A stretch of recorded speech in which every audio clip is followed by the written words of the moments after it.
হবে কি হয়েছে, আমার সাথে তো আমার আল্লাহ আছেন। আমি মনে করি আমি কোনো নিষ্পাপ জীবন আমার।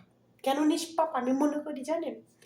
কারণ আমি আমার জানা সত্যি কেউ ক্ষতি করি না। যারা আমাকে ক্ষতি করার চেষ্টা করে, ফেরাউলে তো ক্ষতি করার জন্য করে, তবু আল্লাহকে ডাকে, ঠিক আছে। আর অবশ্যই বুঝে যায় যা মানুষকে ক্ষতি করে সে ক্ষতি পর্যন্ত মানুষ নিজেই পড়ে, ঠিক আছে। তো আমি একজন প্রবাসী। আমি আমি জানি না আমার সামনের দিনগুলো কি আছে, কিন্তু আমার সাথে যদি আমার আল্লাহ থাকে আর আপনারা যদি ভাই বোনেরা থাকেন, তাহলে আস্তে আস্তে ঠিকই দেখতে পারবেন। আমার অর্থনীতি দরকার নেই, আমি এদের সামাইলা খাইয়া লইয়া বাঁচতে পারি এবং গরিবের পাশে দাঁড়াতে পারি, অতটুকু করতে পারলে আমার আলহামদুলিল্লাহ, আল্লাহর কাছে শুক্রিয়া জানি।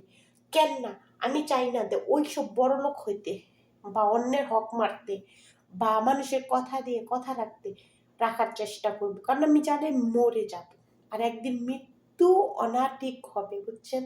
তো এই জন্য আমার পাশে আপনারা থাকবেন, আমি আমাদের দোয়া করি, আমিও আপনাদের পাশে সবসময় থাকবো, বুঝছেন।